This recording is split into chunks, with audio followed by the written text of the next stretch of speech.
Buenas noches, amigos televidentes. Bienvenidos a un nuevo episodio de Focos y de su segmento Zoom. La injusticia contra las mujeres pobres que perdura en El Salvador. El viernes recién pasado se celebró en el mundo entero el Día Internacional de la Mujer, cuyas luchas por el respeto de sus derechos humanos ha posibilitado avances considerables en el último siglo, aunque quede un largo camino por recorrer. Particularmente en El Salvador, que lidera el feminicidio en América Latina, mientras se sigue penalizando indiscriminadamente la interrupción de embarazos en aquellos casos de violación a niñas y adolescentes, en casos de embarazos con alto riesgo de perder la vida a la madre, o en aquellos con nula o escasas probabilidades de vida del nacido. Pero además, la estigmatización ha llevado a condenas injustas, atribuibles a abortos, a decenas o centenas de casos que no lo fueron. En las principales organizaciones de derechos humanos del mundo y ahora en la opinión pública internacional, El Salvador ha sido señalado por su legislación y prácticas contrarias a las normas internacionales que rigen los derechos humanos de las mujeres. El jueves pasado, un día antes de dicha conmemoración mundial, después de sendos dictámenes de la Corte Suprema de Justicia, el Ministerio de Justicia condonó las penas de 3 mujeres que guardaron cárcel por muchos años por delitos que no cometieron, recuperando finalmente su libertad. Una de ellas es Alba Lorena Rodríguez, a quien vi el jueves en la noche en primera plana internacional en la BBC de Londres, junto a Morena Herrera, feminista de reconocida trayectoria, luchadora por el respeto de los derechos humanos de las mujeres. A ambas y a la defensora de Alba Lorena, la abogada Ana Martínez, les damos la más cordial bienvenida en Focos. Bienvenidas. Muchas gracias. Muchas gracias. Alba, me da mucho gusto conocerte y te agradezco que hayas aceptado esta invitación a venir a este programa inmediatamente después de haber salido de 9 años y medio de cárcel. Bienvenida. Gracias, muchas gracias. Este día jueves, Morena, 3 mujeres que estaban condenadas a 30 años de prisión salieron en libertad por conmutación de pena. Esta noticia ha tenido una gran repercusión en medios de comunicación internacionales y también nacionales, en Le Figaro, en Francia, en la BBC, en Londres, en El País, en España, también en Estados Unidos. ¿Qué tiene de especial esta liberación? ¿Por qué es importante? Bueno, hay que recordar que El Salvador es uno de los pocos países en el mundo que tiene una ley que penaliza de forma absoluta el aborto, pero es el único país que, además de esta legislación, aplica una ley que criminaliza a las mujeres y que las condena a penas extremas, pues. Y no es a todas las mujeres. En El Salvador hay una aplicación que discrimina en la aplicación de la ley. Por ejemplo, se trata de mujeres que viven en situación de pobreza, que son jóvenes, que tienen circunstancias de vulnerabilidad social y en las que los casos en realidad han sido o abortos espontáneos o complicaciones obstétricas durante distintas etapas de los embarazos y donde ha muerto la criatura, o porque hay mujeres también condenadas por tentativa de homicidio agravado. Entonces, son situaciones en las cuales se les acusa inicialmente de aborto y después se les cambia la tipificación del delito y terminan siendo condenadas por homicidio agravado. Esta es una realidad que hasta hace pocos años se está conociendo en el mundo y es un caso de ensañamiento judicial. Ana Martínez, ¿te ha tocado ver los 3 casos de las mujeres liberadas o solo el de Alba? Sí, gracias por la invitación. Buenas noches. Si bien es cierto, nosotras como Agrupación Ciudadana por la Despenalización del Aborto estamos litigando actualmente 19 casos de mujeres que están en la misma condición de Alba Lorena. La agrupación desde el año 2016 inició la defensa por medio de conmutación de pena de Alba, de Cintia y también de María del Tránsito, que son las 3 mujeres que este día han recobrado su libertad. ¿Y en qué consiste la conmutación de pena? Esta es una medida poco conocida en El Salvador.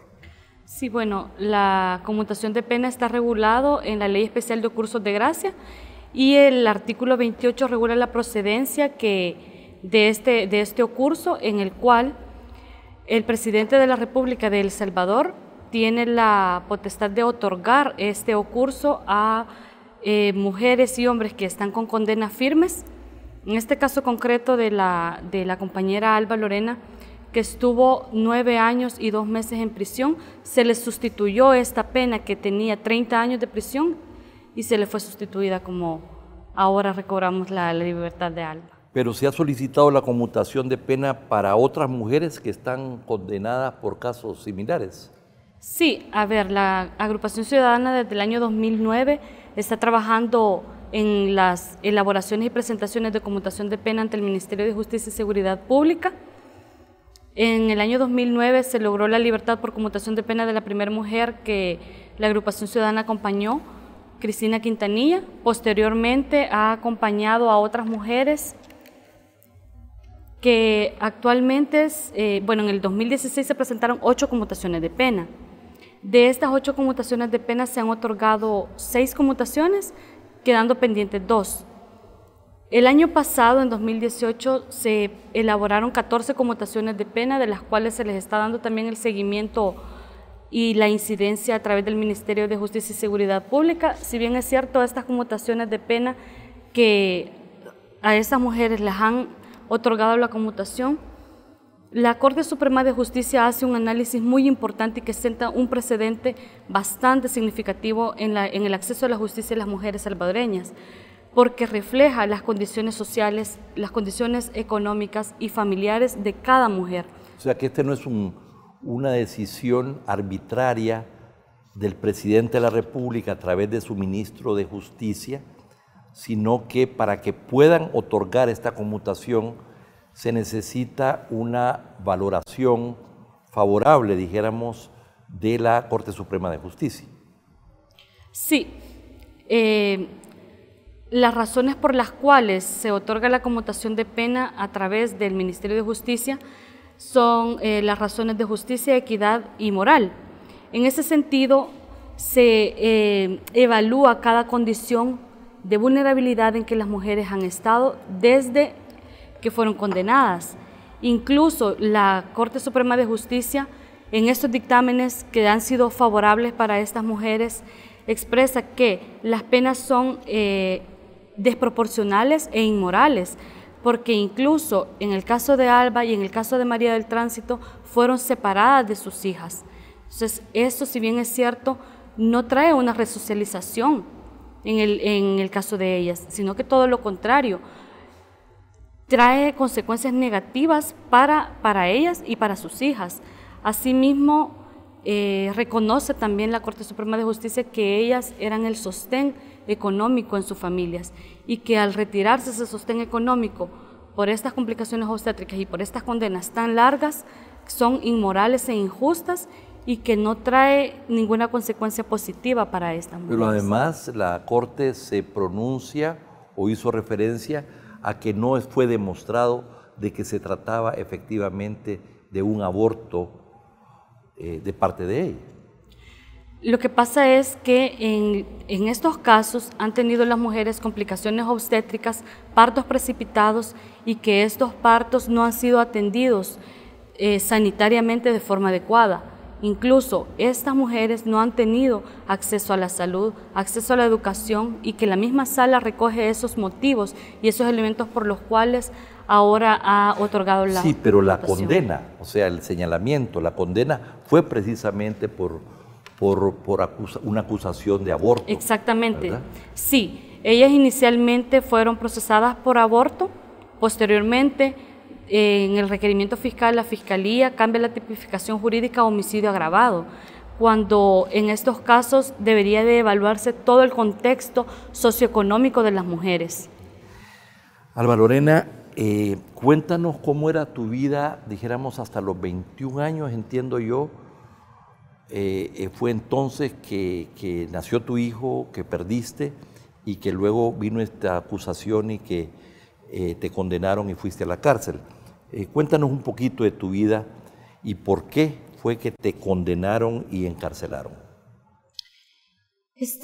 Bueno, antes de ser encarcelada, pues yo trabajaba, era el sostén de la casa, cuidaba de mi madre, estaba muy grave, ya de que mi padre ya estaba bastante mayor, a veces podía, a veces no podía, era la única que aportaba para la casa, teniendo yo 2 niñas, tenía que también darles alimentación.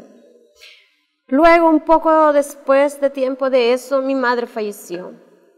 Mi madre tenía apenas 20 días de muerto, perdón. ¿A dónde vivían? Mi madre vivía en un cantón llamado El Solimán. ¿Cómo? En un cantón llamado El Solimán. ¿Eso es en La Libertad? Parte de Santa Ana. En Santa Ana. Sí. Ya estaba embarazada, pues yo fui violada por mi propio hermano y 2 hombres más, amigos de él.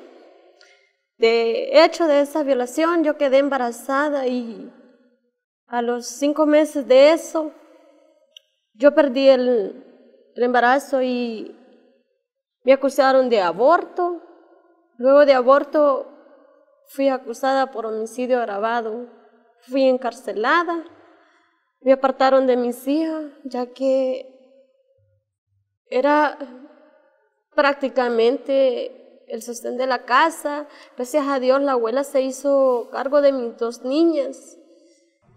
Pues el juez me las La quería. otra abuela, la abuela Paterna. paterna. La abuela porque tu mamá había acaba de fallecer. Sí.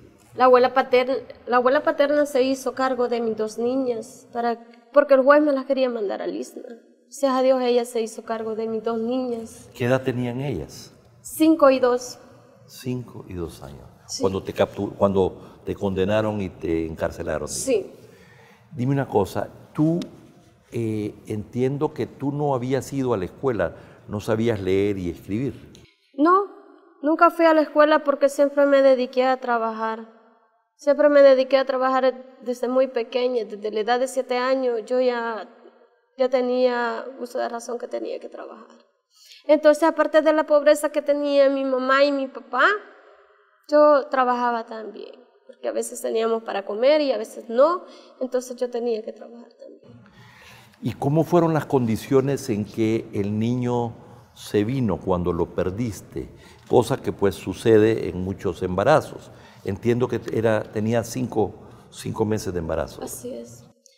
Pues fíjese de que yo pienso que fue del impacto de la muerte de mi mamá, porque yo luché bastante por mi madre y apenas mi mamá tenía 20 días de haber muerto. Ya, tú tenías una relación cercana, muy cercana con tu madre. Sí. Y entonces se te vino y entiendo que no pudiste ir al hospital. No pude ir al hospital, solo me ayudó una señora, la cual me denunció. Ella te denunció. Sí. Y entiendo que era un niño, ¿verdad? Sí. Lo llevaron a una iglesia. Así es. Todavía vivo, ¿verdad? No, ahí lo estábamos velando. Ah, ya lo estaban velando, sí. Sí, ahí lo estábamos velando. Luego de allí, cuando llegó la policía me lo quitó y se lo llevó a medicina legal y de ahí me detuvieron a mí. De hecho, eso fue un día después. porque eso pasó un día 23 de diciembre del 2009 y yo fui capturada un 24 de diciembre del 2009. ¿Y tú tuviste oportunidad ya en el juicio de explicar estas razones, cómo había sucedido todo? ¿Tuviste la oportunidad de declarar? No, no me dieron la oportunidad. ¿Y eso? No me dieron la oportunidad para defenderme. ¿Pero tú tenías un abogado que te puso la fiscalía o...? Sí, pero tal parece él no conocía nada de mi caso. Ya. Bueno, vamos a ir a un corte comercial, ya regresamos. La injusticia contra las mujeres pobres que perdura en El Salvador. Ese es el tema que nos ocupa esta noche, conversando con Alba Lorena Rodríguez, que fue liberada por conmutación de pena el 7 de marzo, recién pasado, junto con otras 2 mujeres que fueron condenadas y encarceladas de manera injusta. Estamos conversando con Ana Martínez, abogada, integrante del equipo jurídico de la Agrupación Ciudadana por la Despenalización del Aborto, y con Morena Herrera, activista feminista y defensora de los derechos humanos de las mujeres e integrante de la colectiva feminista, presidente de la Agrupación Ciudadana por la Despenalización del Aborto. Bien, Ana Martínez, como abogada de la Agrupación Ciudadana por la Despenalización del Aborto, ¿cuántas mujeres están condenadas y están ustedes defendiendo? Sí, actualmente la Agrupación Ciudadana está acompañando 18 mujeres que están en cárcel y una que está siendo procesada en libertad con medidas sustitutivas a la detención. Asimismo, ese es en el litigio nacional. En el litigio internacional se está acompañando actualmente con el Centro de Derechos Reproductivos el caso de Manuela, que este caso es muy importante porque sentará un precedente histórico en El Salvador, porque si bien es cierto el caso de Manuela, ella fue una mujer en las mismas condiciones que Alba Lorena y que las otras que han sido liberadas, pero ella tiene una particularidad porque ella falleció en cárcel a raíz de un cáncer que nunca fue tratado. Entonces, el sistema de salud público dentro de cárcel solo le proporcionaba acetaminofén para calmar el dolor. Entonces, Manuela fallece en cárcel sin acceso a la salud, sin acceso a educación, sin acceso a las familias. Y en este caso, ya está ante la Corte Interamericana de Derechos Humanos el proceso y la agrupación, junto con el Centro de Derechos Reproductivos, se le está dando acompañamiento a las familias. ¿Y por qué es importante? Porque se van a dictar medidas de reparación para las familias, pero también de no repetición en estos casos. Entonces, eso es para nosotras muy importante porque el acceso a la salud, el acceso a la justicia para las mujeres es vital. Dime, en los abogados que conocen de estos casos, los jueces, ¿no se estremecen ante tanta injusticia?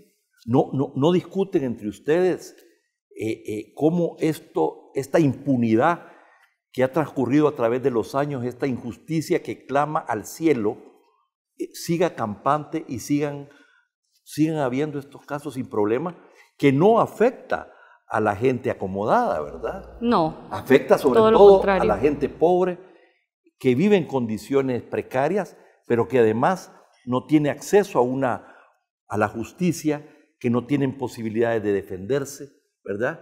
Y que se les viene el peso del Estado en contra de una manera absolutamente fraudulenta. Esto no se discute entre abogados, entre jueces. ¿Cómo es posible que pasan los años y las décadas y son cientos de mujeres en estas condiciones y no sucede nada? Si no fuera porque hay organizaciones como las de ustedes comprometidas en que esto cambie. Sí, de hecho, dentro del sistema judicial mismo, estos casos no tienen ni siquiera relevancia. Si no fue hasta que la Agrupación Ciudadana por la Despenalización del Aborto puso en la palestra pública estas situaciones tan complejas de vulnerabilidad de las mujeres y que no tienen acceso a recursos, a ningún tipo de recursos, los jueces y las juezas, si bien es cierto, tienen formación académica, pero la parte de sensibilización y de formación en género les falta. Es así como a estas mujeres se les condenan a 30, 40, 50 años, que son penas inhumanas y que son a raíz de la penalización absoluta del aborto. Estos jueces y estas juezas muchas veces no tienen la sensibilización en estas injusticias que se están cometiendo para las mujeres. Pero son humanos y tenemos además gente más letrada que supuestamente llega a la sala de lo constitucional y a la Corte Suprema, y son los magistrados que tienen posgrados.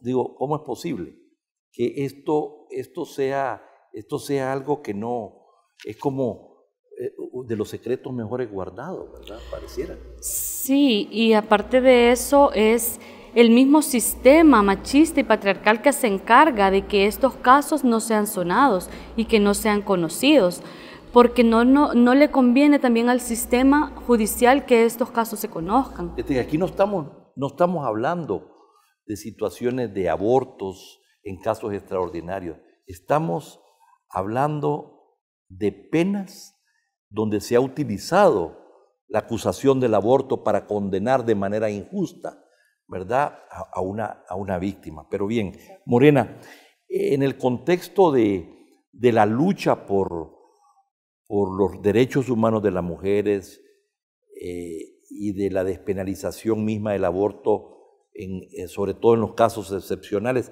¿cómo valoras tú las conmutaciones de esta pena?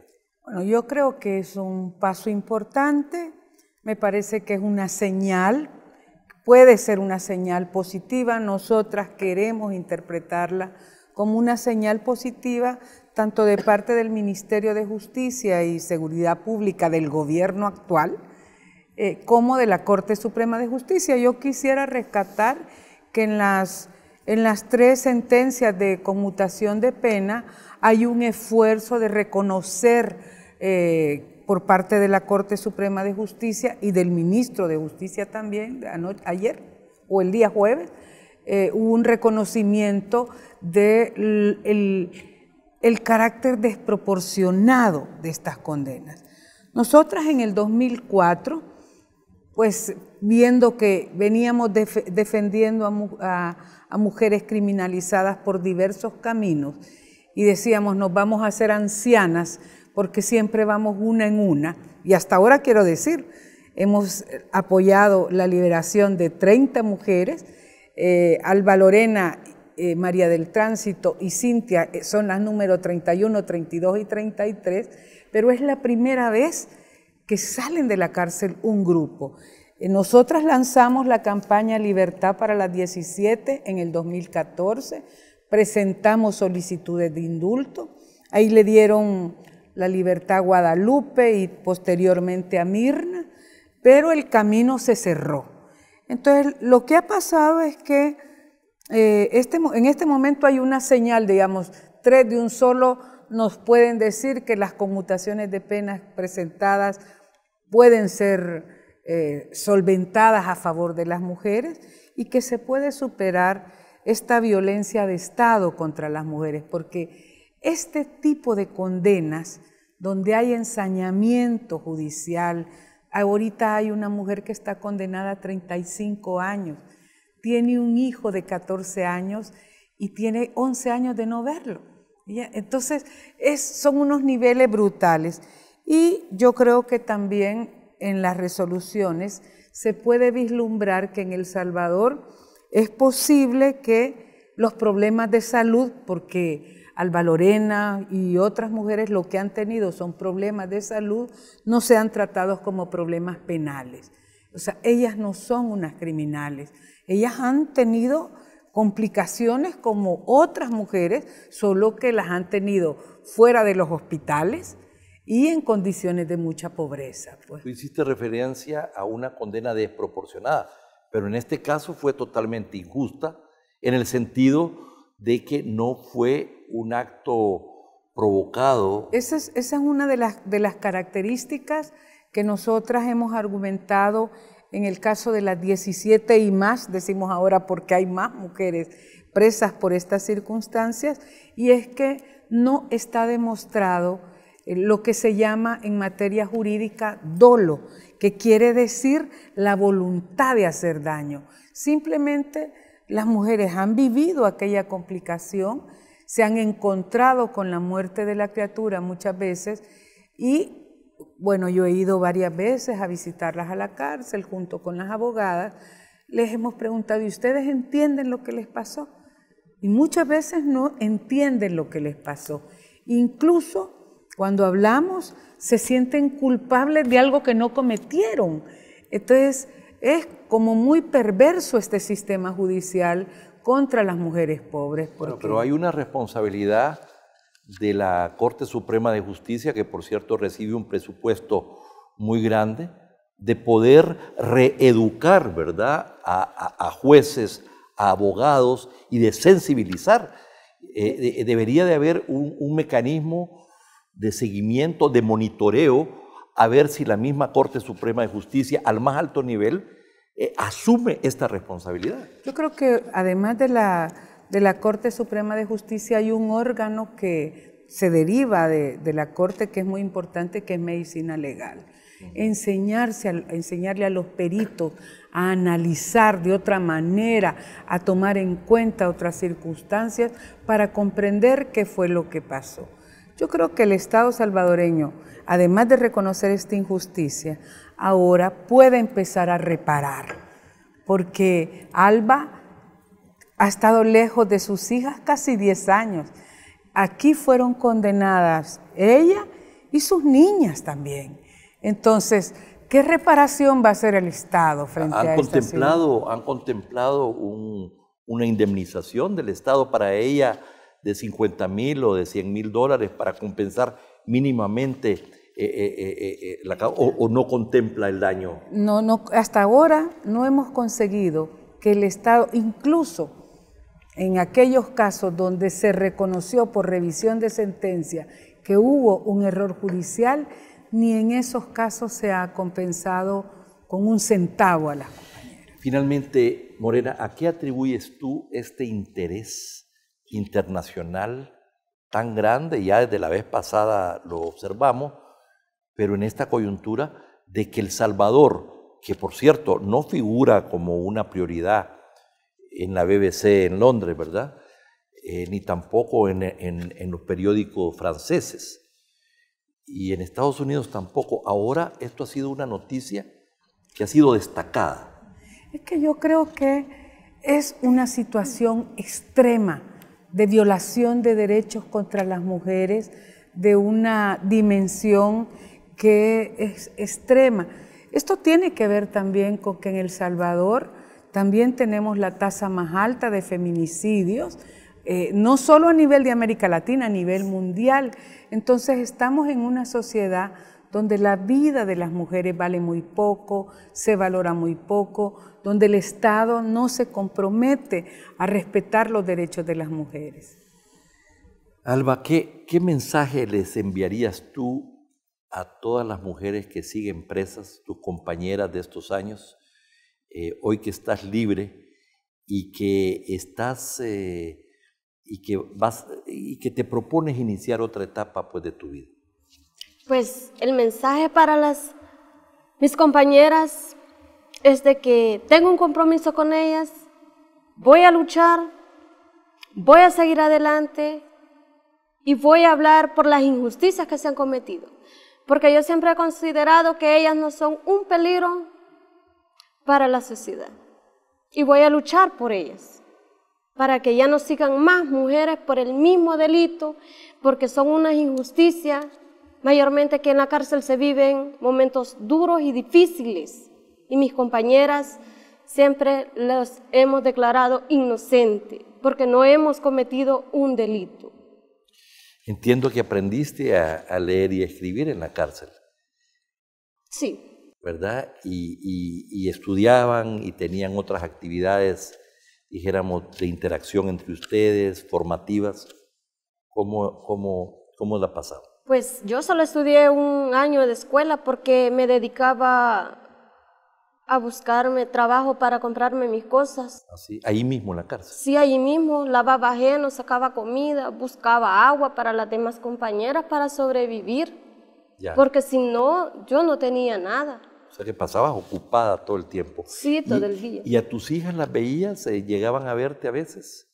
La mayoría del tiempo la veía 2 o 3 veces en el año. En el año. El año pasado las vi 2 veces. Ahora son grandes ya. Ahora son grandes. ¿Qué edad tienen?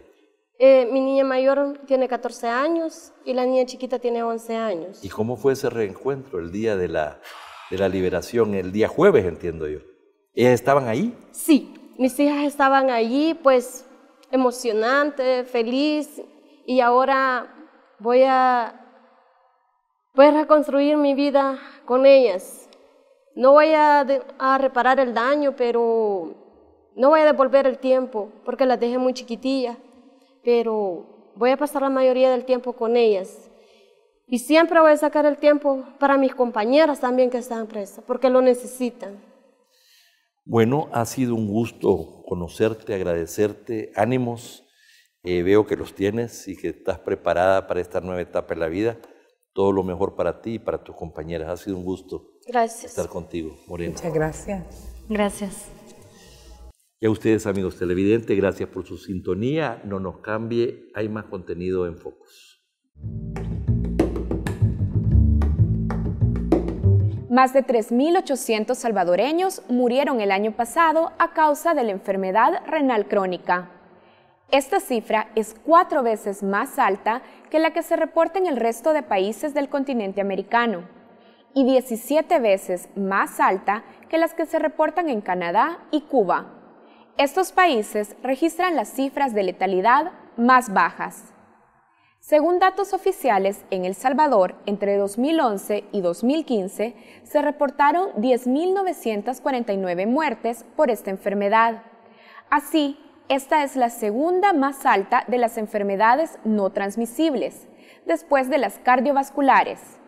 En el año 2014, se registró la tasa de mortalidad por enfermedad renal crónica más alta del quinquenio.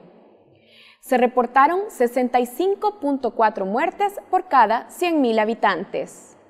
Hoy en Prisma explicamos el porqué de estas cifras y exploramos las causas de esta doble epidemia en El Salvador.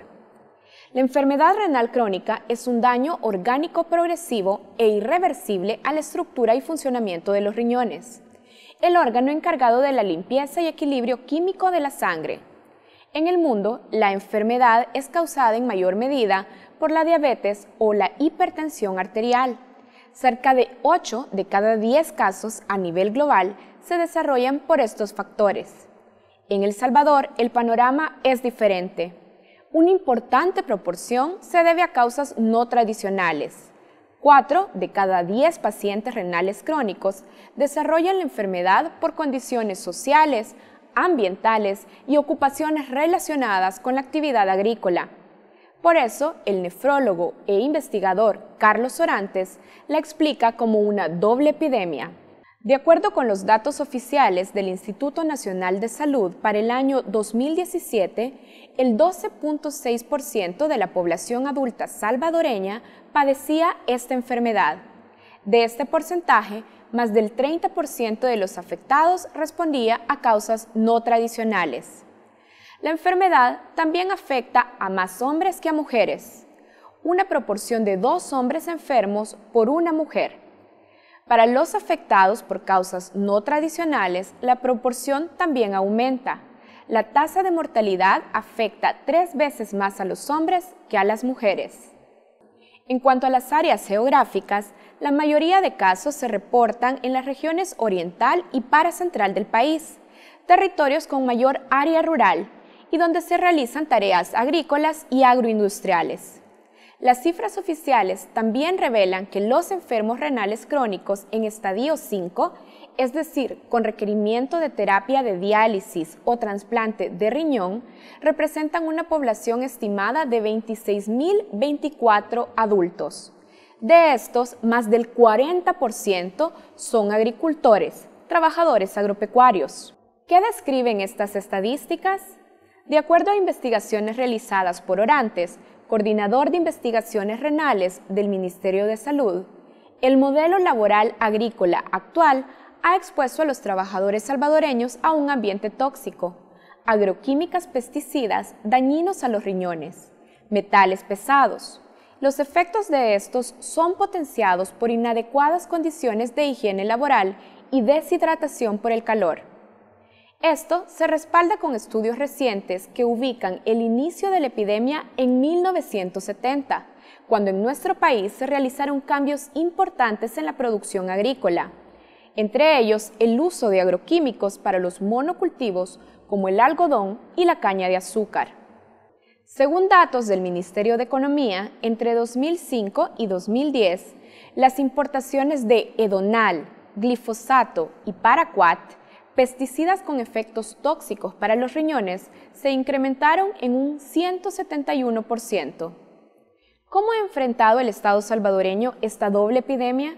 ¿Qué intereses políticos y económicos están de por medio? En un próximo Prisma vamos a explicarlo.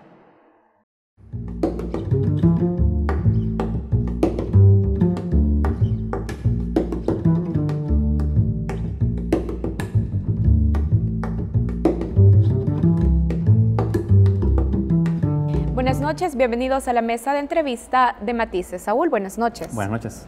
Hoy conversaremos sobre la propuesta de ley de reconciliación nacional que se ha presentado en la Asamblea Legislativa. Y es que al declarar inconstitucional la ley de amnistía en 2016, la Sala de lo Constitucional exigió a los diputados para que aprobaran un nuevo cuerpo legal que garantice el derecho a la verdad, la reparación y la justicia para las víctimas. Como ya lo adelantabas, Karen, desde 2017 la Asamblea Legislativa, a través de una comisión ad hoc presidida por el diputado Rodolfo Parker, estudia una nueva ley que atienda las implicaciones de esta inconstitucionalidad. Parker ha presentado este borrador, como ya lo decíamos, y ha sido criticado por organizaciones defensoras de derechos humanos y víctimas por sus consecuencias penales y civiles para los acusados en casos de crímenes graves de violaciones a los derechos humanos ocurridos en el conflicto civil salvadoreño. Por eso hoy le damos la bienvenida a la mesa de matices al diputado del PDC y presidente de la comisión ad hoc, Rodolfo Parker, que responderá a estos cuestionamientos. Bienvenido. Primero, muchísimas gracias, Karen, Saúl. Tenía ratito de no venir, pero como que ahora habrá algún tema picante que interese y pues será un agrado para mí poderlo abordar. Gracias. Bueno, hablemos de ese tema por el que lo invitamos. De hecho, usted ha llevado a la Asamblea Legislativa una iniciativa que eliminaría responsabilidad civil y penal contra los responsables de graves violaciones contra los derechos humanos que fueron cometidos durante la Guerra Civil. Organizaciones representantes de víctimas señalan que esta propuesta va en contra de lo que dictó la Sala de lo Constitucional cuando declaró ilegal la Ley de Amnistía de 1993, particularmente en lo relativo a declarar una amnistía amplia, absoluta e incondicional. ¿Cuál es el objetivo de presentar este borrador con estas características ante la comisión ad hoc? Bueno, primero soy presidente de la comisión ad hoc, además soy abogado y consideré mi responsabilidad, habida cuenta de mi expertise, que podía yo preparar, producir un articulado tras haber recibido a muchas personas con sus aportes, insumos, también de distintas entidades, y que habría sido la primera fase del trabajo de la comisión ad hoc. Entonces tenías un andamiaje bastante disperso, complejo, el tema de por sí es bastante complejo, partiendo entonces de lo que habríamos comprometido en el seno de la comisión ad hoc, que seríamos respetuosísimos de los parámetros dictados por la Sala de lo Constitucional.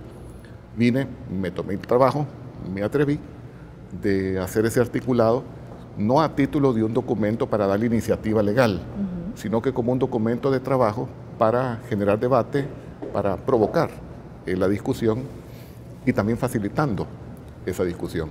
Entonces pretendí hacer una recopilación de los distintos temas que la sala habría encomendado. Ahora, después de aclarar sobre la naturaleza del documento y el por qué lo hice, no hemos terminado, estamos en la última fase del trabajo de la comisión ad hoc.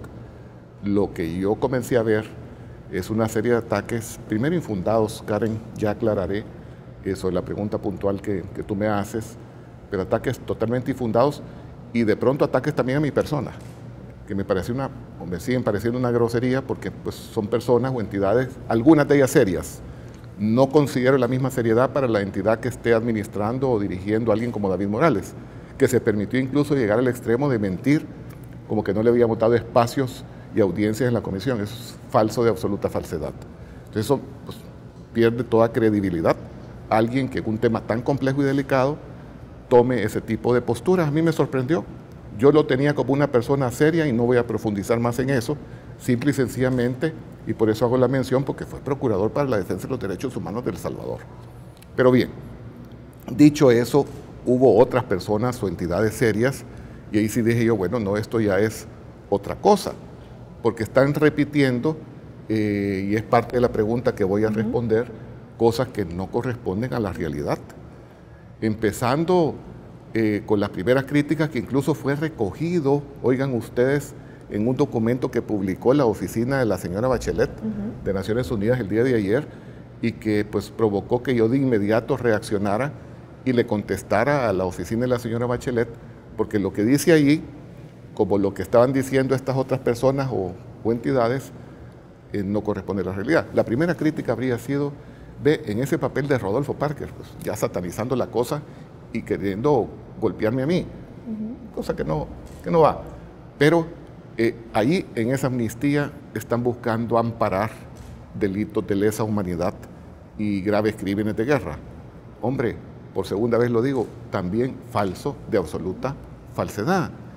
Agarrando el artículo 1 del articulado, pues que yo me habría permitido confeccionar, en efecto, en el artículo 1 se habla de una amplia, absoluta e incondicional amnistía, pero hombre, cuando lees el artículo 2, se trata de delitos distintos, esa amnistía amplia, absoluta e irrestricta o incondicional, para delitos distintos a los delitos de lesa humanidad o graves crímenes de guerra.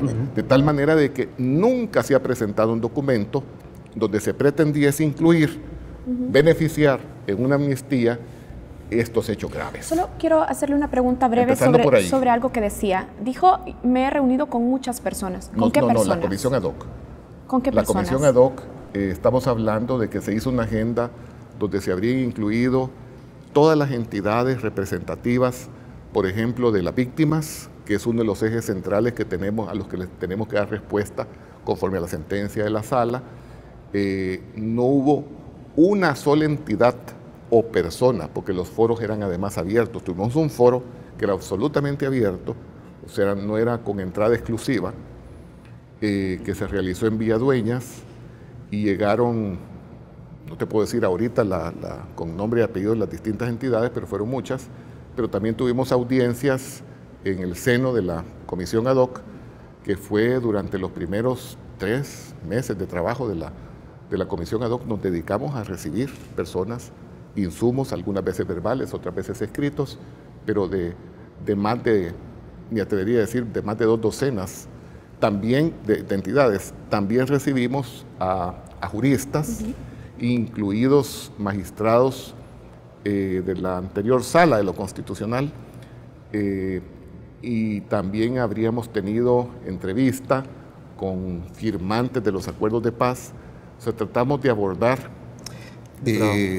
distintas instancias para lo que nos habríamos propuesto en esa primera fase, que era, pues eso, recibir insumos, recibir propuestas. Llama la atención que, siendo usted presidente de esta comisión ad hoc y teniendo en cuenta la participación, como usted ha señalado, tanto de víctimas dentro de la comisión como de ex magistrados de la Sala de lo Constitucional, ambas perspectivas no hayan sido de alguna manera incorporadas dentro de este borrador que usted presenta para generar una discusión. Y se lo digo por lo siguiente, porque tanto representantes de organizaciones de derechos humanos y de víctimas han dicho que la propuesta que usted ha llevado para discusión ni lo representa, debido a que no estaría llevando hacia la justicia y la verdad de estos crímenes para ellos.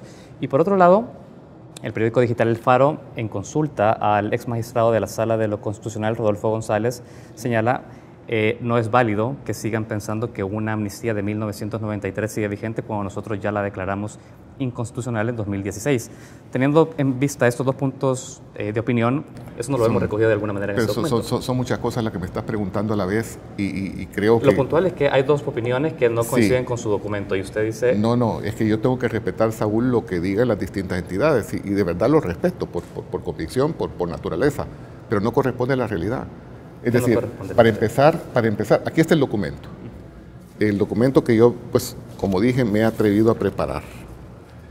Yo lo que diría es lo siguiente, como se lo dije a la oficina de la señora Bachelet.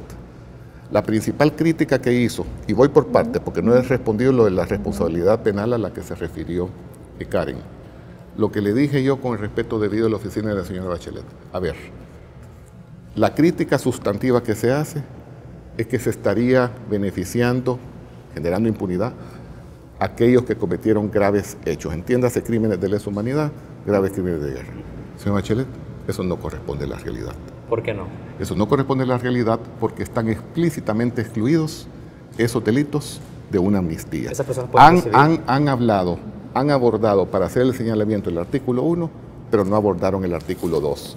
Entonces, aquí le envío, le dije por tweet, por cierto, en la misma red. Entonces aquí le envío el documento completo. Voy a seguir tocando tema por tema, punto por punto, de los que se han hecho críticas que no corresponden a la realidad.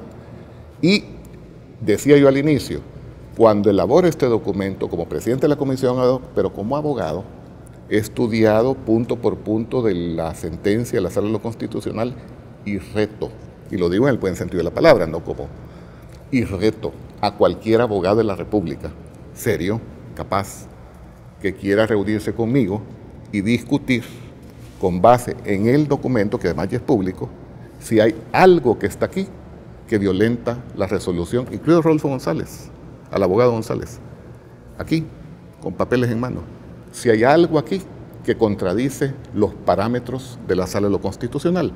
De una u otra manera voy a tratar de vaciar en lo sustantivo estos contenidos.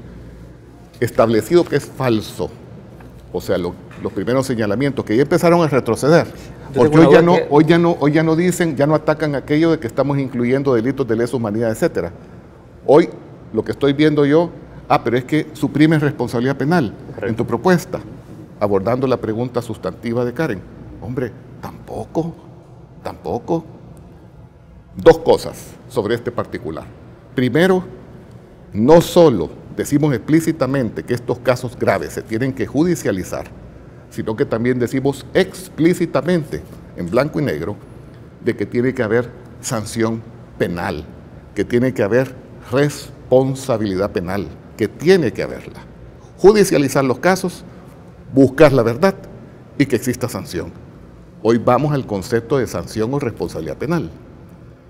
Tanto en el derecho internacional, quiero decir, y esto no es para hacerme propaganda, pero soy especialista en derecho internacional, académicamente hablando, y sigo hablando con colegas en todas partes del mundo, pues una riqueza esos contactos. Pero entonces, en la elaboración de la propuesta, después incluso de haber consultado a todos los juristas que llegaron al seno de la Comisión ad hoc de distintas corrientes de pensamiento y de ideologías diferentes, sin excepción, todos, cuando les preguntábamos, ¿y cárcel? Todos, están las grabaciones y se las pongo a disposición a ustedes también en textos impresos, si ustedes lo requieren. Todos dijeron, cárcel no, cárcel no. Cuando hablamos de responsabilidad penal, la responsabilidad penal no necesariamente se tiene que traducir en cárcel. Puede traducirse en medidas alternativas a la prisión. Tengo que tenerlo ahí porque... Y esa es la propuesta que nosotros aquí hemos plasmado. Sin embargo, que sean alternativas distintas a la prisión, y específicamente tocamos el caso de trabajos de utilidad pública. El IDUCA fue la única institución, hablaba yo de juristas, el IDUCA fue la única institución, sea a título de institución o de persona natural, que habría presentado un documento donde sí plantearon cárcel, el IDUCA. Y aun cuando ellos habrían sido los únicos que plantearon cárcel en ese estudio, habrían dicho sobre dos modalidades, no automáticas como ellos insisten, que podrían llegar a ser también medidas alternativas a, en este caso, la prisión. Yo no voy a desarrollarlo porque ya incluso el padre Tojeira en un tuit me dijo algo que yo dije algo que en realidad yo no había dicho y se permitió decir que yo había mentido. Entonces yo le respondí en tuit a padre Tojeira: no, padre, yo no he dicho lo que usted dice que dije. Por tanto, si al caso el quien miente es usted. Y lo dije con total conocimiento de causa. Pero entonces, para no meterme en Honduras, sintetizo así lo que la IDUCA habría dicho, el instituto habría dicho, y está por escrito lo que ellos plantearon. Ahora, entonces lo resumo de esa manera.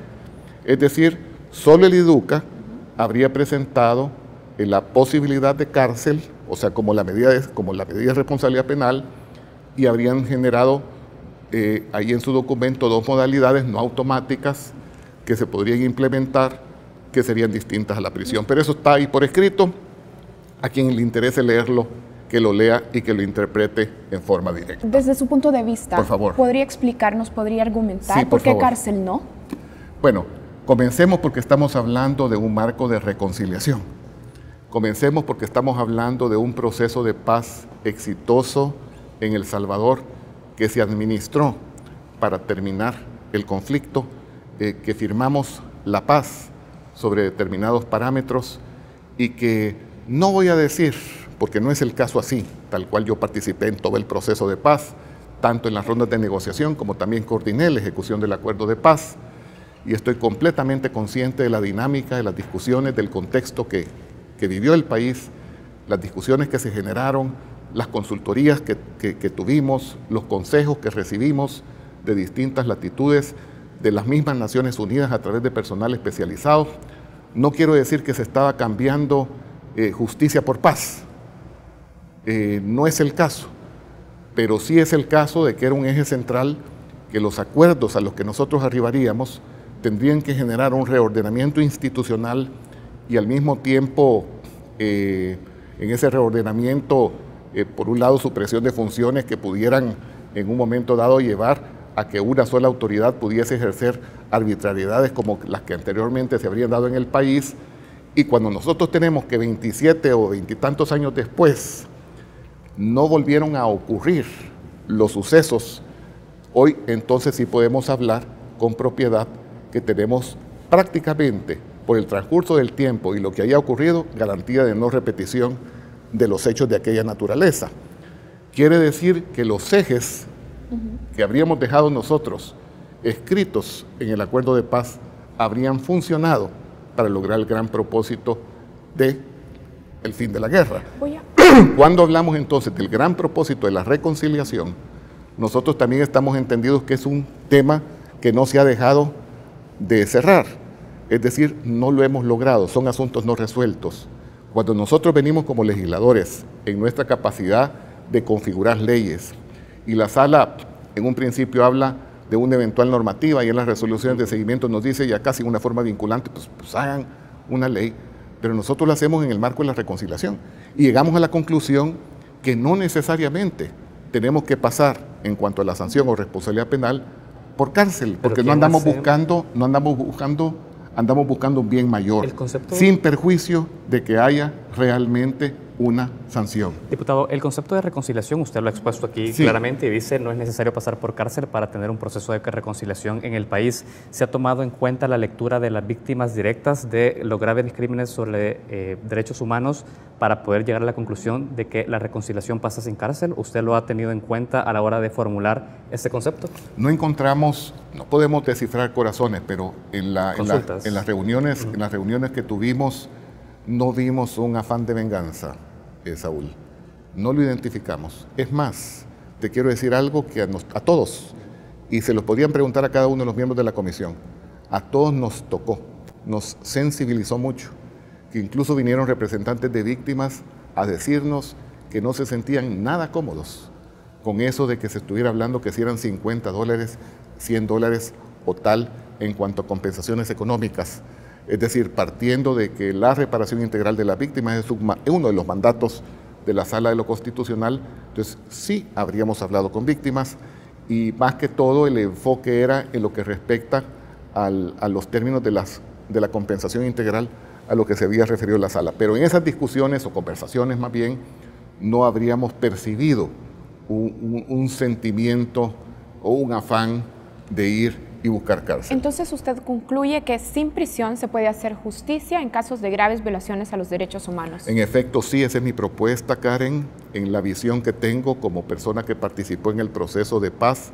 Te quiero decir que nos reunimos también, como dicho, con todos los que están vivos, ¿verdad?, firmantes del acuerdo de paz, y todos, también sin excepción, tienen exactamente la misma visión y el mismo sentimiento que aquí yo estoy a título personal externando, y es a título personal que me permití presentar esta propuesta que sigue no estando escrita en piedra, que es una propuesta justamente para generar debate. Vamos a hacer una primera pausa de esta entrevista y enseguida seguimos conversando con Rodolfo Parker, diputado del PDC.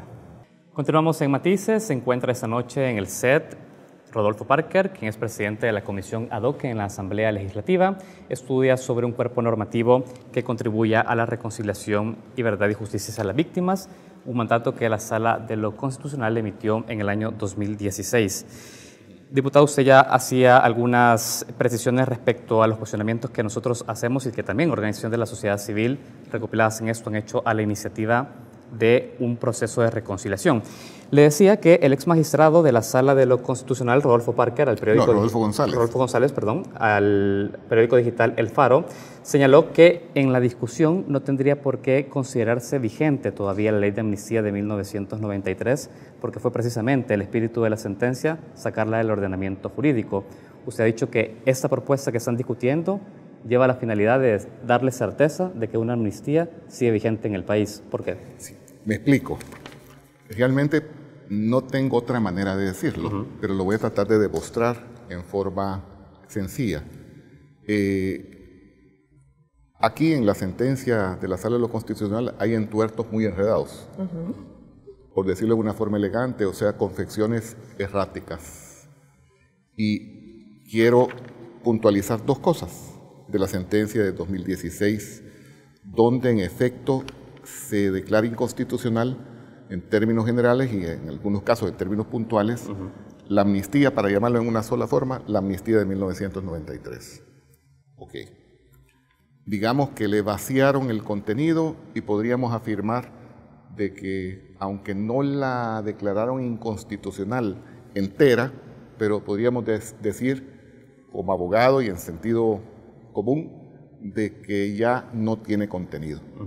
Ok, esa es la ley del 93, que es la que habría sido la amplia, absoluta e incondicional que la Sala consideró que excedía en contra incluso de la Constitución. Teníamos una amnistía anterior, la de Ley de Reconciliación, la del año 1992, la de marzo del año 1992. Cuando se dio la ley de 1993, ojo con lo que les voy a decir, se dio la ley de 1993, se derogó la del 92 en todo lo que contrariara la del 93, que era la amplia. Y al mismo tiempo, cuando se da esa del 93, al mismo tiempo de esa derogatoria general, en todo lo que fuese contradictorio, se deroga explícitamente el artículo 6 de la ley del 92. ¿Okay? Muy bien. Entonces, a partir de esa sentencia, en la forma que hemos hablado, ya no contamos con una amnistía del 93, que le fue vaciado su contenido, aun cuando no la hayan declarado inconstitucional en forma íntegra, en términos formales, en términos materiales, pues no existe. ¿Cuál ley de amnistía tenemos? Si nosotros estudiamos y leemos la amnistía de 1992, veríamos que fue derogada en su mayor contenido por la ley de 1993. ¿Qué es lo que hace la Sala en el numeral tercero del fallo? Dice así, leo: declárase inconstitucional por conexión de un modo general y obligatorio el artículo 6 de la Ley de Amnistía General para la Consolidación de la Paz de 1993, que es la que están derogando, en la parte que deroga el inciso primero del artículo 6 de la Ley de Reconciliación Nacional de 1992. Me quiero detener en un pequeño detalle, pero que no es así nomás. están aquí derogando un artículo que derogaba una disposición de la ley del 92. Lo que están haciendo de esta manera es reviviendo apartados de la ley del 92 que habían sido explícitamente derogados por la ley del 93. Aquí hay un problema jurídico de fondo. Desde la Constitución de 1950 de El Salvador, ahí por primera vez se recoge que los órganos de gobierno, antes los poderes del Estado, son independientes entre sí, cada uno con sus funciones, sus atribuciones, y que esas facultades son indelegables. Esta disposición, más allá de la separación de poderes de Montesquieu, tiene que ver con el propósito de evitar dictaduras, de tal manera de que no puede un órgano asumir funciones por delegación que realmente le corresponden a otro. Pero no es cualquier órgano, el es la sala de la único, oposición. aquí voy, es correcto, pero el único órgano, y en esto vamos a estar de acuerdo, el único órgano que tiene facultades entre los tres para decretar o para derogar leyes es la Asamblea Legislativa. Y si la Asamblea Legislativa derogó en forma explícita una norma jurídica, no puede ser nuevamente decretada, es decir, revivida por el órgano judicial. No lo puede hacer porque hoy día estaría siendo violado en forma directa, clara, el artículo 86 de la Constitución, que es el que prohíbe la delegación de funciones. Entonces, no podía haberlo hecho la sala, pero digamos, lo hizo, materialmente lo hizo. A juicio mío, como muchos abogados de la República, violando la Constitución, pero materialmente lo hizo. Entonces, ¿qué es lo que ocurre? Queda ahí revivida una norma, como digo, que había sido expresamente derogada por la ley del 93. Esa es la primera confusión. Entonces, ¿cuál es la amnistía que está vigente? En términos formales, cuando yo digo un entuerto, entonces estamos buscando corregir un entuerto de tal manera que el órgano que sí tiene competencias para revivir una amnistía lo haga. Pero no tenemos, aquí tengo que terminar, porque no tenemos alternativa, porque la misma sala, en los párrafos inmediatamente precedentes al fallo, dijo lo siguiente, ojo con esto, para ello es preciso establecer ciertos parámetros para la selección y priorización de los casos que serán objeto de investigación, estamos hablando de los casos graves, enjuiciamiento y sanción. Un grado razonable de precisión sobre este asunto es fundamental para balancear y equilibrar las exigencias de justicia, por una parte, y el compromiso por la paz, por otra parte. Así lo exige también el principio de seguridad jurídica, pues una lista de casos exceptuados del beneficio de la amnistía disminuiría la incertidumbre y la consiguiente inestabilidad social y política que podría generarse ante la posibilidad de revisar todos los acontecimientos trágicos sucedidos durante el conflicto armado. ¿Qué están diciendo aquí? Miren, son tantos casos que ustedes, cuando elaboren esa eventual normativa, que le estamos llamando reconciliación, creen un mecanismo, parámetros, para delimitar, para circunscribir y a través de una lista, cuáles serían los casos más graves que de plano tienen que pasar a ser sometidos a la justicia. ¿Pero qué significa? Y la certidumbre jurídica en lo que respecta al universo de casos que no estarían siendo incluidos en la lista, obviamente el único camino para dar seguridad jurídica es que esos quedan amnistiados. ¿Qué es lo que nosotros hemos planteado en nuestro proyecto? Eso, precisamente bajo esos parámetros. Tenemos que hacer una pregunta. Entonces estamos evitando que exista confusión. ¿Cuál es la amnistía que está vigente? Y nosotros estamos diciendo una amnistía amplia para aquellos delitos distintos a los de lesa humanidad y graves crímenes de guerra que de plano pasen a formar parte de ese cuerpo, de esa lista, que sí tendrán que ser judicializados en búsqueda de la verdad y además sancionados. Vamos a casos específicos. Ya hay un juicio abierto por la masacre del Mozote que busca identificar responsabilidades justamente para los involucrados en esta masacre cometida en 1981. Usted, en declaraciones que dio al periódico El Faro, señaló que su propuesta abarcaría todos los casos abiertos en proceso y los que no han sido abiertos. ¿Cómo quedaría este proceso? ¿Usted se acercó a las víctimas de este proceso para conocer también su opinión sobre una posible amnistía en este caso? Sí, que no afecta en ninguna manera, en lo absoluto, Karen, porque cuando nosotros hablamos de que tiene que haber un mecanismo que determine cuáles son aquellos casos más graves, yo no creo que a nadie se le ocurriría excluir el caso del Mozote. Bien. ¿Y cuál es el mecanismo que yo estoy proponiendo en mi propuesta?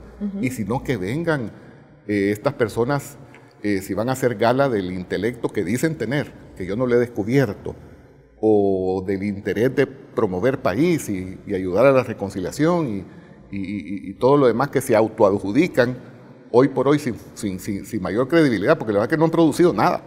No nos han llevado nadie de estas personas que se han permitido estar solo criticando, no se han permitido hacer un esfuerzo y decirles, miren, aquí les traigo un aporte de esa naturaleza. Pero el mecanismo que a mí se me ocurrió es crear una Comisión Nacional de Reconciliación que dentro de sus distintas atribuciones justamente esté el confeccionar un listado donde estén los casos más graves, incluyendo, por supuesto, casos como el Mozote.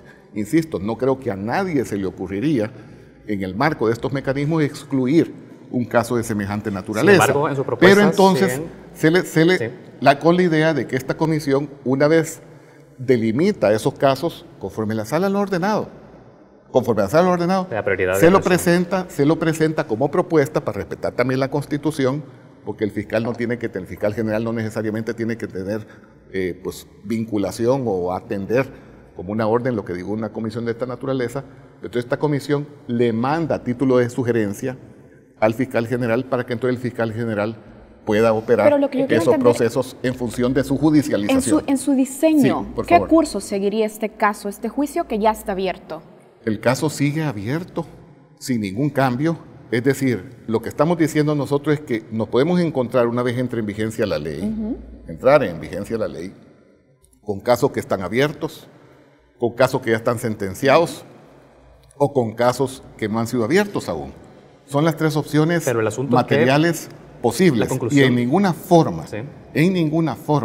disminuiría la propuesta que yo he hecho el curso de las cosas que en este momento llevan. El punto que sí cambia es que la conclusión de esos procesos terminará sin una pena tanto civil como penal. No, te equivocas por lo que hemos estado hablando, Saúl, con todo respeto, pero si estamos hablando de que la responsabilidad penal no necesariamente se tiene que traducir en cárcel, estamos hablando de medidas alternativas, pues sí, ¿Y en yo te responsabilidad respondo, civil? te respondo en cuanto a la responsabilidad penal, hay responsabilidad penal claramente distinta a la cárcel, sobre eso podemos seguir discutiendo el tiempo que quieran, pero hay responsabilidad penal. En cuanto a las consecuencias civiles de los delitos que se llegaren a comprobar, y más allá de los delitos que se llegaren a comprobar, es que ojo con este detalle, leamos bien la sentencia de la sala. La sentencia de la sala no necesariamente parte de que las víctimas estén relacionadas con el suceso de una condena. Pueden haber incluso grupos poblacionales a donde se te pueda también dificultar la identificación o calificación de víctima, pero también tienen esa calidad. Y nosotros estamos partiendo de que si la sala nos lo ordenó, lo tenemos que cumplir, que puso un abanico de posibilidades, sí, como por ejemplo, si se trata de grupos poblacionales, partamos de que hubo zonas del conflicto donde hay muchas víctimas, donde no necesariamente van a resultar como víctimas por la condena que le hagan a Juan o que le hagan a Pedro, pero eso no les quita la calidad de víctimas. Entonces, ¿quién responde ante eso? ¿Las vamos a dejar sin que se les dé respuesta? No, la sala nos dijo, busquen respuesta, y yo les doy estas alternativas. ¿Qué estamos nosotros proponiendo aquí? En nuestra propuesta, que insisto, no está escrita en piedra, pero que vengan mejores ideas, pues. De eso se trata. Entonces decimos nosotros, miren, por ejemplo, hay programas ordinarios de gobierno, becas, cualquier tipo de programa social, donde tendría que dársele prioridad justamente a esos grupos poblacionales, haya o no consecuencias civiles de un delito. O sea, va más allá, pero tenemos que compensarlas dándoles la calidad de víctimas.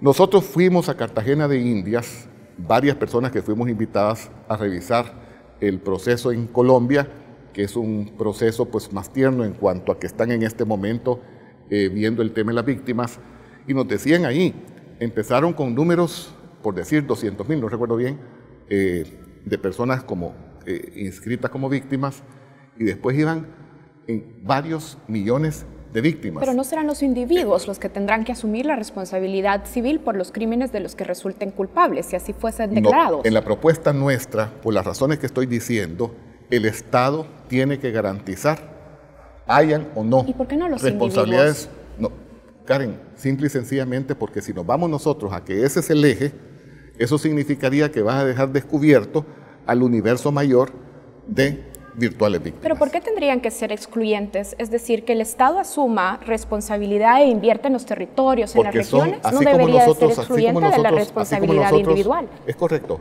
desde ese punto de vista, pero así como nosotros hemos optado, en el caso de la responsabilidad penal, porque se traduzca en una sanción distinta a la prisión, hemos optado porque las compensaciones estén garantizadas por el Estado y no por los individuos. ¿Quiénes han optado? Porque cuando habla en plural... Nosotros, digo, en el caso de la propuesta que yo me permito presentar. A ver, y esto va de fondo a la pregunta, porque la formulación de todos los preceptos de los cuales parte usted, de que no es necesario una cárcel para poder tener reconciliación, de que la responsabilidad civil se les salve y no personas individuales, parte de una noción de lo que significa reconciliación y no, o sea, es una parte muy parcial respecto al universo de los involucrados en este conflicto. Sí. Mira de dónde venimos. Lo asume de manera directa. Que no lo asumo de forma directa. Ahora, de cara de frente a las víctimas. Lo asumo en forma directa. En lo que respecta a mi propuesta, que tampoco ha sido algo en abstracto. Todos estos temas, el tema de la prisión, el tema de las formas de compensación a las víctimas, parte de los parámetros de la sentencia que nosotros estamos considerando cumplir, pero también parte de todas estas entrevistas, de la revisión de experiencias, o sea, no han sido producto de abstracciones. Han sido producto de conversaciones, de estudio, de distintos intercambios. En ese sentido, el hecho de que se le reconozca a usted como un conflicto de interés que presida una comisión donde usted y otros miembros de la comisión también han sido señalados por la Comisión de la Verdad, incluso diputados que forman parte de la comisión también jugaron un papel importante dentro del conflicto armado, con lo que usted me acaba de decir, le está dando la razón también al cuestionamiento sobre la credibilidad de que usted forme parte de una comisión en la que hay una parte involucrada ahí. Bueno, nosotros primero no tenemos prejuicios en cuanto a los señalamientos que nos vengan a formular. De hecho, incluso antes de que este documento fuera hecho público, ya tenía severas críticas o señalamientos, que al final de cuentas son aspectos subjetivos que nosotros vamos a respetar. No me voy a poner yo en un dime y direte con ese tipo de percepciones, pero en cuanto a lo que objetivamente estamos haciendo, primero, no ha habido ninguna otra organización que haya hecho el esfuerzo de presentar o de cuestionar en forma directa los puntos contenidos en el proyecto que hasta hoy he presentado. Ese es el debate en el que nosotros nos vamos a involucrar. En debates subjetivos de otro nivel, simple y sencillamente no nos vamos a involucrar. Pero si que está en una parte de la situación... Pero ¿por qué tengo que ser parcial? Por el hecho de las menciones en la Comisión de la Verdad o por haber participado durante la guerra como asesor jurídico del alto mando de la Fuerza Armada. ¿Eso me descalifica para ser imparcial? Mi respuesta es, pues no me descalifica para ser imparcial. Al contrario, desde mi perspectiva, me hace con mayor responsabilidad y con mayor sentido buscar por un asunto moral de que estuvimos desde el proceso de paz involucrados, me lleva a dar mis mejores esfuerzos porque esas cosas no resueltas en materia de reconciliación se terminen de resolver en la mejor forma posible. Ahora, es decir, venimos, que el documento lo empezaron a criticar, más allá de las críticas que me hagan a mí, que el documento lo empezaron a criticar con base en absolutas falsedades. Poco a poco las críticas ya van llegando a cosas que son reales. Ese debate, bienvenido, pero eso empezó al día de ayer. Tema de responsabilidad penal, tema de consecuencias civiles, pero antes las críticas han sido que nosotros estamos incluyendo delitos de lesa humanidad en la amnistía, después que nosotros estamos suprimiendo responsabilidades penales, ambas cosas falsas de absoluta falsedad. La otra discusión, ¿y por qué están recetándose una nueva amnistía? ¡Qué barbaridad! Y qué bárbaro, qué grosero este Rodolfo Parker. ¿Y quién dice que yo la estoy recetando? Si fue la misma Sala de lo Constitucional quien dijo necesitamos una amnistía. Y vengo yo como abogado, porque no solo soy diputado, antes soy abogado, y veo que hay entuertos allí, incluso intenciones de revivir normas que estaban derogadas. Entonces, para evitar confusiones, arreglar entuertos y que queden reglas claras por seguridad jurídica de cuál amnistía está vigente, nosotros lo estamos concentrando de esta manera. La sala es clara. Está bien una amnistía, es necesaria, yo le leí el párrafo, es necesaria, pero que no sea una amnistía que incluya delitos de lesa humanidad y graves crímenes de guerra. Así lo dice la propuesta nuestra, no lo dice de otra manera. Diputado, de tal forma que si se critica el documento que nosotros hemos presentado, que se critique sobre la base de lo que está y no sobre otro tipo de agendas ocultas que incluso yo estaría interpretando de algunas ONGs que viven de mentir, Karen y Saúl. Bien, le hago una pregunta final Por porque favor. se nos acaba el tiempo. El presidente electo Nayib Bukele y el FMLN han rechazado esta propuesta en discusión, la que usted ha estado presentando. ¿Quiénes más lo apoyan entonces? ¿Quiénes respaldan esta propuesta en la Asamblea? Personas por más altos cargos o dignatarios que se hayan permitido, hasta el propio presidente de la República, hasta el propio presidente electo, que se hayan permitido en forma singular criticar el documento, yo le voy que cuando lo criticaron ni siquiera lo habían leído. Y de hecho, casi que diría que me consta. Y no lo habían leído, sino que se dejaron guiar por las críticas a las cuales le dieron credibilidad, que decían eso, lo grotesco, que se estaba incluyendo en una amnistía, los graves hechos. Lo cual, como he repetido ya por enésima vez, no es cierto. De tal manera de que vamos poniendo las cosas con sosiego en orden, de tal forma que se vaya haciendo un debate sobre lo que realmente es, y al final, aquellos que de verdad quieran colaborar en función de la reconciliación del país, pues hombre, contribuyan y que presenten los insumos que tengan que presentar. Y si tienen, por ejemplo, problema con que hayamos presentado como alternativa a la prisión medidas alternativas, como los trabajos de utilidad pública, pues que lo argumenten, nosotros estaremos anuentes a escuchar ese tipo de argumentos. Vuelvo a la pregunta. Los demás partidos políticos en la Asamblea Legislativa, ¿cómo se han acercado a esta propuesta? Ya tenemos la posición del FMLN. Vamos a ver. Hasta ahorita, yo hace cerca de 15 días fue que presenté el documento como un documento de trabajo. Ahí haciendo uso de mi calidad de miembro de la Comisión Ad Hoc. Yo no lo fui a presentar a ventanilla con iniciativa de ley. Entonces, lo que quedamos en la última sesión, que fue el lunes anterior, recién pasado, quedamos que en la próxima sesión, que va a ser el martes, vamos a llevar por escrito a aquellos que no le hayamos hecho, o que no le hayan hecho. Yo ya lo llevé por escrito. Un vaciado de encapsulados, si se quiere, pues de parámetros que le vayan dando respuesta a cada uno de los temas que tenemos nosotros que resolver en materia de ley de reconciliación. Hubo un planteamiento por uno de los grupos parlamentarios, concretamente el FMLN, que quizás podíamos ir pensando en preparar distintos cuerpos normativos, que no lo hiciésemos en una sola norma legal. Ahí lo que ocurre, y que fue una reacción espontánea mía, por ejemplo, y otros colegas pensaron igual, que si tenemos hasta el mes de junio, porque hay una fecha de julio que es el deadline, queremos llegar justo a la última hora, tenemos que haber abordado todos los temas. Entonces la idea es que quien no lo haya presentado lo lleve. Por ejemplo, materia de víctimas, ¿cuáles son los parámetros? Materia de justicia, ¿cuáles son los parámetros? Eso es con lo que hemos quedado los distintos grupos para el próximo martes.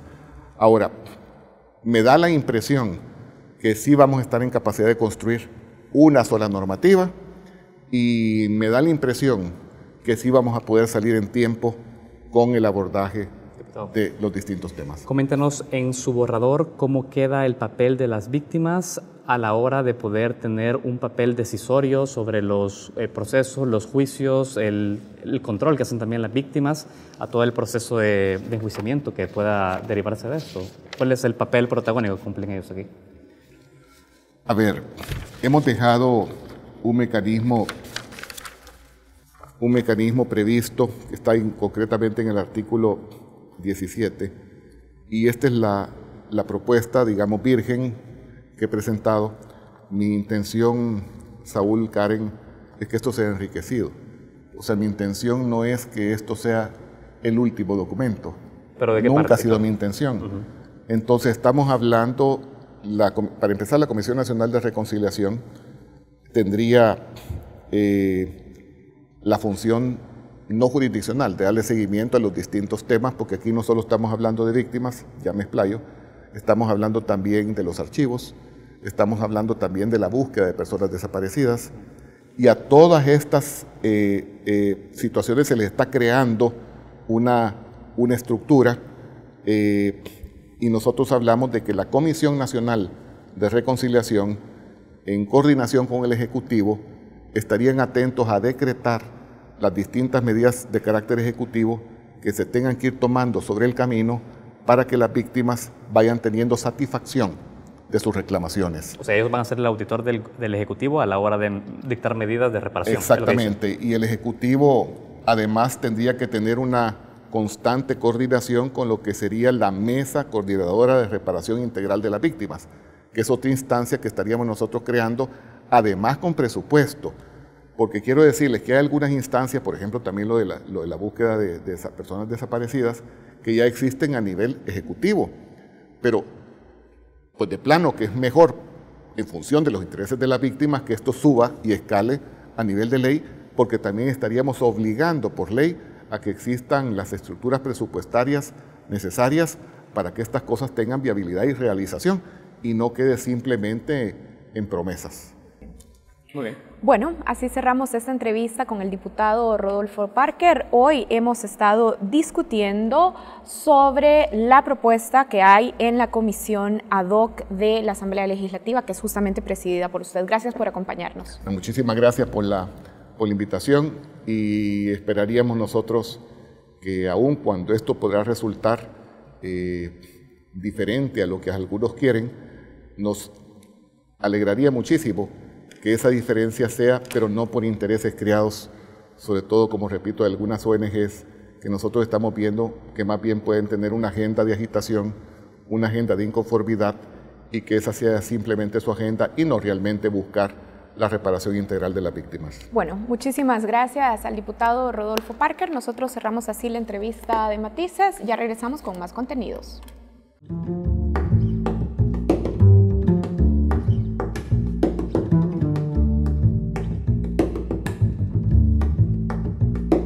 Bienvenidos a Reflejos, el segmento de análisis internacional de Focos. Nicaragua retornó al diálogo. Desde hace unas semanas, representantes del gobierno de Daniel Ortega y la oposición agrupada en la Alianza Cívica decidieron retomar la mesa de diálogo para encontrarle una salida a la crisis sociopolítica del país iniciada en abril del año pasado. Ortega había bloqueado las negociaciones hasta ahora y había optado por la represión, coartar las libertades ciudadanas y la censura de la prensa independiente. ¿Qué cambió? Para hablar sobre el tema, enlazamos hasta Managua, Nicaragua, con Luis Carrión, uno de los 9 comandantes de la Revolución Sandinista y ahora opositor de Ortega. Bienvenido a Focos, Luis. Bien, muchas gracias, Dimas, por la oportunidad. Bien, ¿por qué se retomó el diálogo y la negociación en Nicaragua luego que el primero fracasó hace unos meses? ¿Qué cambió? ¿Cuáles son las nuevas condiciones que permiten un nuevo acercamiento entre Ortega y la oposición? Bien, hace unos meses Daniel Ortega calculó que él podía controlarse la situación de insurrección cívica que caracterizó aquellos momentos mediante una represión brutal como la que ha desencadenado. Efectivamente logró aplastar la lucha de la calle, sin embargo las consecuencias de sus acciones han sido un deterioro creciente y acelerado de la situación económica del país, una cantidad muy grande de sanciones internacionales de parte de Estados Unidos, organismos internacionales como la OEA, e incluso se van a sumar las de la Unión Europea.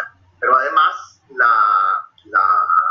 la crisis de Venezuela y el riesgo de una inminente caída de Maduro también lo hace poner sus barbas en remojo. Y se ha dado cuenta de que lejos de poder resolver la situación de la manera como él quería, está obligado, si quiere preservar su capital, si quiere preservar incluso hasta su seguridad y la de su familia, de que tiene que buscar una salida. Usted afirmó en una reciente entrevista con el periodista Carlos Fernando Chamorro que el poder que la oposición tenía era poder levantarse de la mesa. ¿A qué hace referencia esta afirmación? ¿Qué significa que la oposición tenga la opción de abandonar el diálogo? Quiero decir que la agenda que lleva la oposición a esa mesa es una agenda que tiene un respaldo casi unánime, tanto a nivel nacional como a nivel internacional. De tal manera que cuando Daniel Ortega quiera trancar la negociación, buscando cómo prolongarla, o quiera confundir, o quiera imponer condiciones inaceptables, la oposición puede levantarse de la mesa sabiendo de que la responsabilidad va a recaer íntegramente sobre Daniel Ortega. Es levantarse no necesariamente para romper el diálogo, es levantarse para empujar el diálogo, para que la negociación prospere positivamente. Ahora bien, ¿cuáles son los gestos que debe dar Ortega a la comunidad nicaragüense y a los organismos internacionales que tiene una real voluntad de hallar una solución al conflicto? La demanda es clarísima. En primer lugar, la liberación incondicional de todos los presos políticos actualmente en las cárceles de Ortega. En segundo lugar, el restablecimiento de todas las libertades a las cuales tenemos derecho constitucionalmente los nicaragüenses. En tercer lugar, el cese a la represión. Si no puede estarse negociando positivamente si al mismo tiempo están acosando, continúan las detenciones, los secuestros, las amenazas. Esas son condiciones indispensables y sumado a eso el retorno de los organismos internacionales de derechos humanos, porque las promesas de Ortega no son creíbles. Se necesitan instituciones que puedan realmente garantizar o denunciar el incumplimiento de su promesa. ¿Cuál es la agenda que está sobre la mesa de negociación? ¿Qué es lo que busca este diálogo y qué está esperando la Alianza Cívica opositora? Ok, en esta mesa de negociación lo fundamental es la reorganización del sistema electoral para poder garantizar elecciones libres, transparentes y competitivas. En segundo lugar, un adelanto de las elecciones, que es indispensable para acortar el sufrimiento del pueblo y la situación de crisis en que vivimos. Si no se hacen estas elecciones adelantadas, la crisis se prolonga sin solución, con un enorme costo social, un enorme costo en vidas humanas y en sacrificio de la gente. Por eso las elecciones tienen que adelantarse y las reglas del juego tienen que ser claras y parejas para todo el mundo. Desde tu punto de vista, ¿cuál será el punto de partida a la solución a la crisis nicaragüense? ¿Este diálogo interno o otro tipo de medidas coercitivas como las que ocurren en Venezuela? A ver, este diálogo es una posibilidad, pero no hay que perder de vista que Daniel Ortega se sentó al diálogo porque la situación se le tornó muy compleja, muy difícil, muy costosa, debido a las presiones, tanto internacionales como a la resistencia cívica del pueblo. Las presiones internacionales y la resistencia cívica tienen que continuar hasta en tanto no se resuelva la crisis. El diálogo no es digamos, el diálogo o la presión, el diálogo o la lucha cívica. Es el diálogo y la presión, el diálogo y la lucha cívica. Muy bien, muchísimas gracias por estar en Focos, Luis. Muchas gracias a vos, Dimas. Con esto concluimos nuestro segmento Reflejos. Para ver este y otros análisis internacionales, ve a focostv.com. Ya volvemos.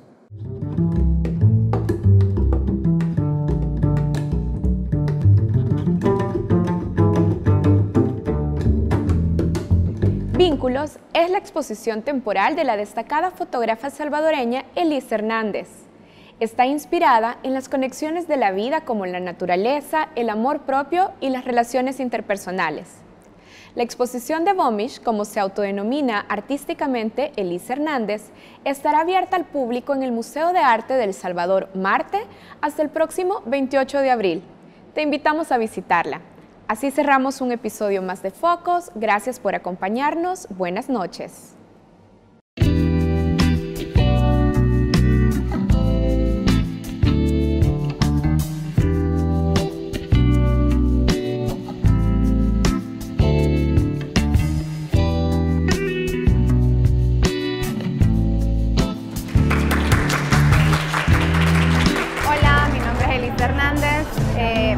Invitarlos a ver mi exposición que se llama Vínculos, la cual está inspirada en todo aquello que nos conecta en la vida con la naturaleza, por ejemplo, con nosotros mismos, con el otro, con todo aquello que nos conecta para poder sentirnos libres y poder sentir como esas conexiones reales que tenemos en la vida para poder inspirarnos y crear.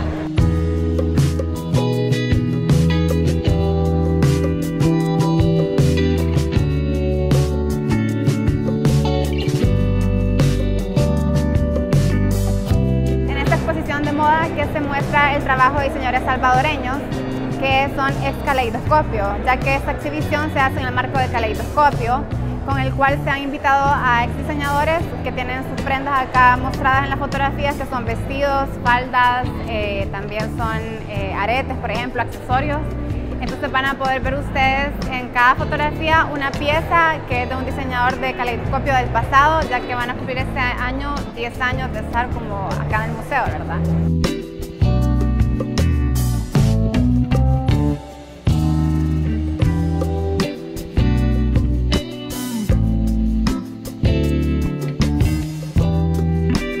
Poder ver, por ejemplo, unas que son un homenaje, por ejemplo, a todos aquellos como, por ejemplo, defectos o también cualidades que tenemos como personas. Una, por ejemplo, se llama Timidez, que muestra lo importante también que es sentirnos orgullosos de esas cuestiones que no son precisamente nuestras fortalezas. Entonces, poder sentir esa inspiración de aceptarnos como somos. Y, por ejemplo, en otra hay una que se llama El Beso, que muestra bastante el vínculo que tenemos con el otro. Y también hay otras que son más como de liberar el pasado y poder darle la apertura a todo el futuro.